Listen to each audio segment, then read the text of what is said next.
नाखून काटने का मसनून तरीका क्या है? रसूलुल्लाह सल्लल्लाहु अलैहि वसल्लम का ये अमल अहादीस से साबित है कि आप अलैहिस्सलाम हर पसंदीदा अमल वो दाहिनी जानिब से शुरू किया करते थे। तो ये तहारत, नाखूनों को काटना ये भी तहारत है, पसंदीदा अमल है। तो इसलिए जब कोई मुसलमान नाखून अपने काटे हाथों के या पैरों के, तो पहले दाहिने हाथ के काट ले और फिर बाएं हाथ के काटे। इसके अलावा रसूलुल्लाह सल्लल्लाहु अलैहि वसल्लम से किसी सही या ज़ईफ हदीस से नाखून काटने की ना कोई तरतीब साबित है, ना कोई तरीका साबित है।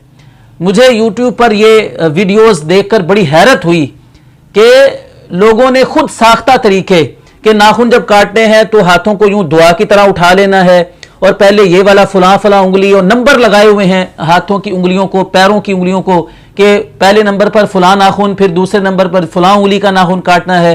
और फिर उससे भी बड़ा जुल्म देखें कि ये खुद साख्ता तरीका इसको मसनून बनाकर, सुन्नत बनाकर पेश किया जा रहा है। तो ये बहुत बड़ी ज्यादती है। रसूलुल्लाह सल्लल्लाहु अलैहि वसल्लम से नाखूनों के काटने के हवाले से किसी किस्म की कोई तरतीब और कोई खास तरीका जो है वो साबित नहीं है।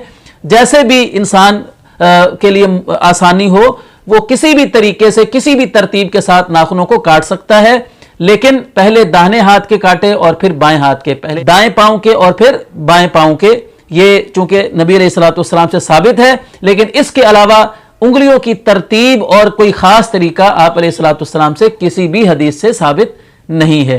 तो डरना चाहिए उन लोगों को कि जो खुद से एक तरीका घड़ के और उसको मसनून तरीका बताते हैं और नबी अलैहिस्सलाम की तरफ मंसूब करते हैं अपने खुद साख्ता काम को।